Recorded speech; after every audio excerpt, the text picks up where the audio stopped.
Le Front national pour la défense de la Constitution FNDC, organisateur de la manifestation appelée ce jeudi 28 juillet à Conakry, vient de dresser un premier bilan.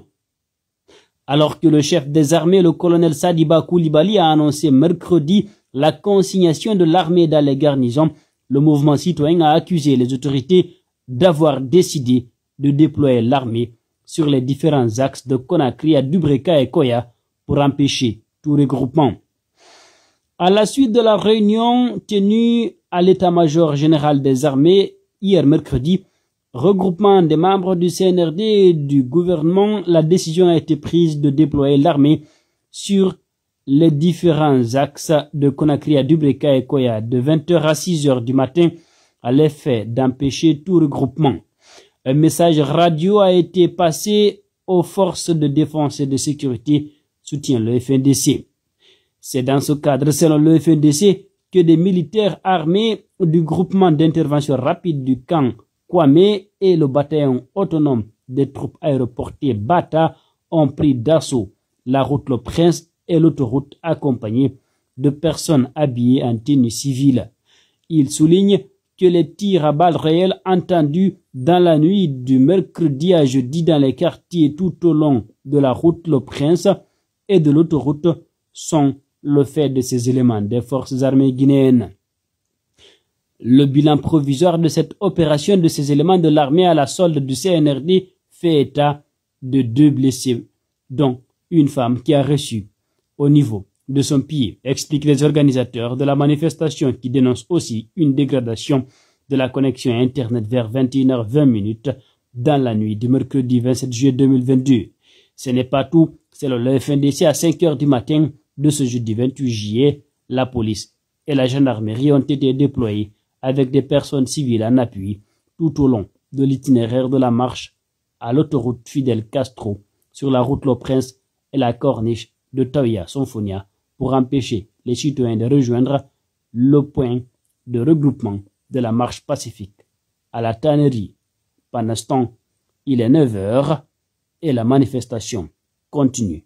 Peut-on lire sur africaguinée.com. Aujourd'hui, on se demande qu'est-ce qui se passe. Parce que selon des membres de sa famille, ils se rendaient à Dakar pour le cas de Ousmane Galeana. Oui, effectivement cela. Donc, il était aussi pisté, arrivé à l'aéroport. C'est là où le monsieur a eu quand même tous les problèmes. Ouais. Et aujourd'hui, on ne sait pas où il se trouve. Il figurerait peut-être sur la fameuse liste noire dont a parlé ici Mohamed Kaba. Oui, la liste de 16 pages. Bien. À l'aéroport.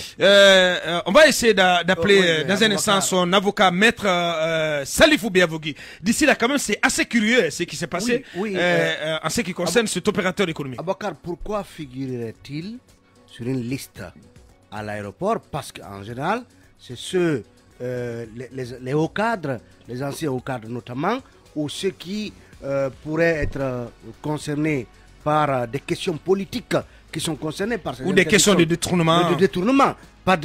Est-ce que c'est vérifié? Est-ce que c'est vérifié que son nom figure sur une liste de personnes comment dirais-je, interdites de sortie du territoire Aboubakar? Il faut se poser la question. Donc, est-ce que finalement le lien, c'est le cas de Ousmane Galeana, son arrestation du côté on va lui poser la question. Il est là, on va aller très vite, Talibé. On va aller très vite avec Maître Salifou Biavogui, avocat de l'opérateur économique à Biban. Et là en direct sur film. Bonjour Maître Salifou Biavogui.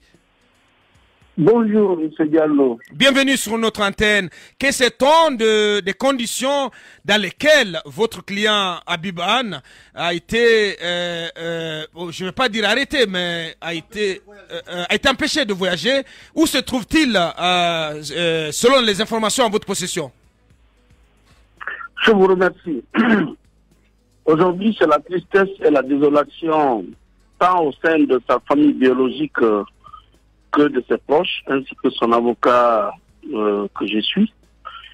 En effet, en partance pour Dakar le mardi 27 de ce mois-là, aux environs de 18h, après avoir accompli toutes les formalités d'usage et il attendait l'embarquement, selon les informations que j'ai reçues, un policier est venu vers lui de l'aéroport pour lui demander de le suivre. pour des vérifications. Donc, par la suite, il a été conduit dans un bureau de la police de l'aéroport et plus tard mis à la disposition de la gendarmerie. Depuis lors, il est sans nouvelles. Voilà, 72 heures, nous nous sommes adressés à tous les procureurs de Conakry, même le procureur général, les services de sécurité d'enquête accessibles judiciairement pour savoir est-ce qu'il fait l'objet d'une poursuite judiciaire ou d'une enquête quelconque. Impossible. À l'instant T, nous n'avons aucune information. Aucune nouvelle. information. Aucune nouvelle de votre client. Aucune nouvelle de lui, alors qu'il est diabétique. Vous m'excuserez de dévoiler un peu, même son état de santé, il est diabétique et amputé, et sérieusement amputé des 2 pieds. Donc il est soumis à l'insuline.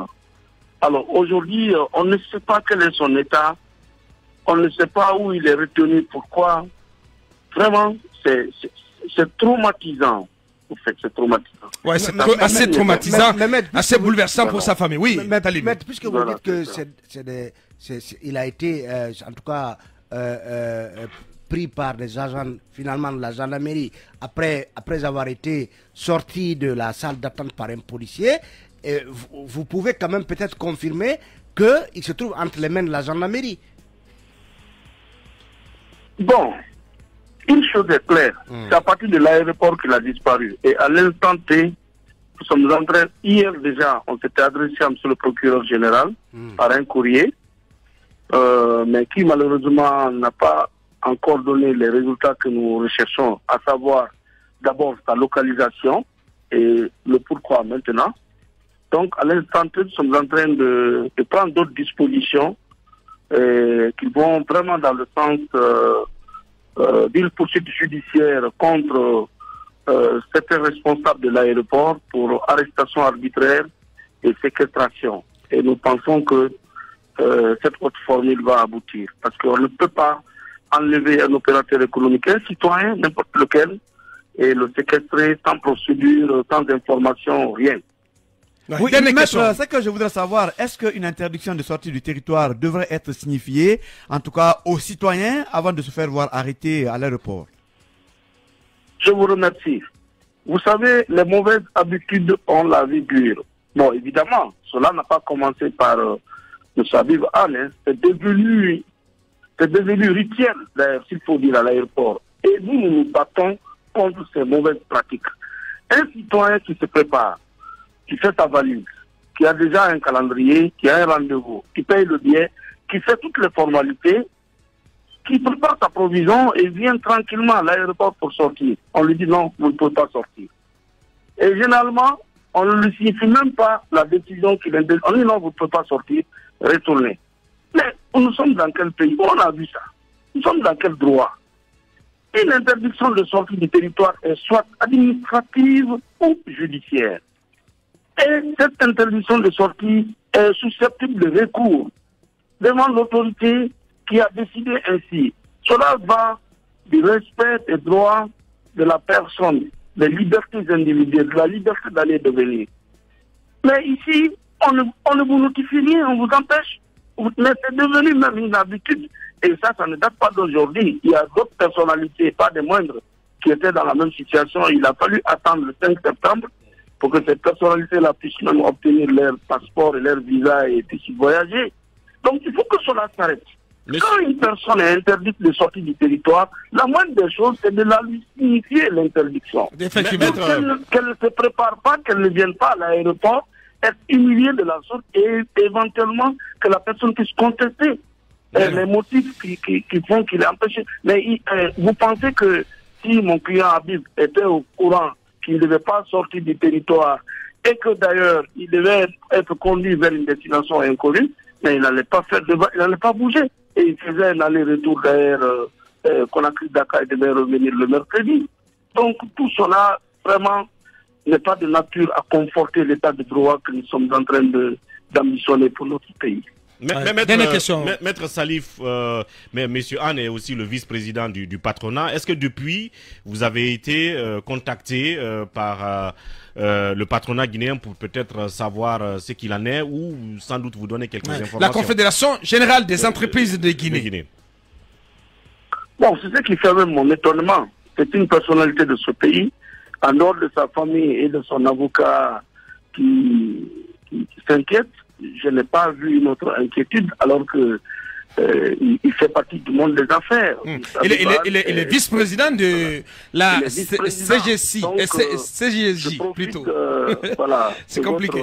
Instant précieux pour demander à toutes les personnes de bonne volonté de se joindre à nous, de conjuguer les mêmes verbes pour que là où il se trouve, qu'on puisse le libérer, le mettre à la disposition de sa famille. Et nous rendons responsables ceux qui le détiennent de tout ce qui lui arrivera. Parce qu'il est diabétique et sa vie peut basculer d'un moment à l'autre. Oui, maître, est-ce que il y a une version... J'espère enfin une dernière question. Oui, il y a une version qui a circulé dans la presse faisant état d'un voyage express qui devait permettre à M. Habib Anne de s'enquérir des nouvelles de son frère Ousmane Gallé Anne. Est-ce que vous confirmez ce motif comme étant celui du voyage que devait effectuer M. Habib Anne? Bon, je pouvais confirmer cela si j'étais entré en contact avec lui et pouvait m'expliquer les raisons pour lesquelles il voulait quitter le pays pour aller revenir.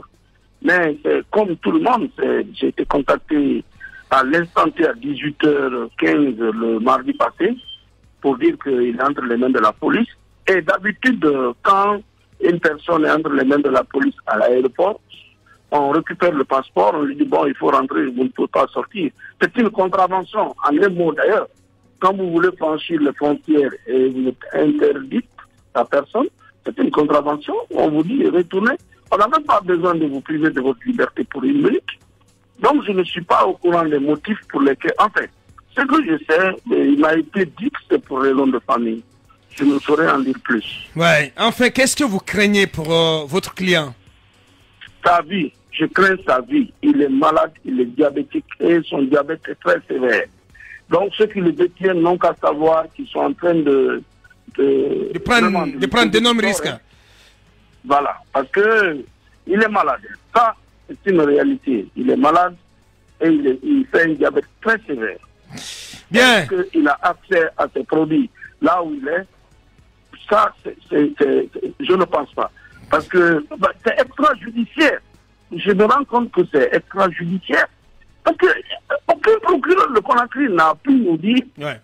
Ils sont même étonnés. Ouais. Mais au-delà de l'étonnement de la dénonciation, maître Salifou Béavougui étant son avocat, qu'allez-vous faire dans les heures et jours à venir pour au moins savoir où se trouve votre client et éventuellement mener des démarches pour lui obtenir une libération?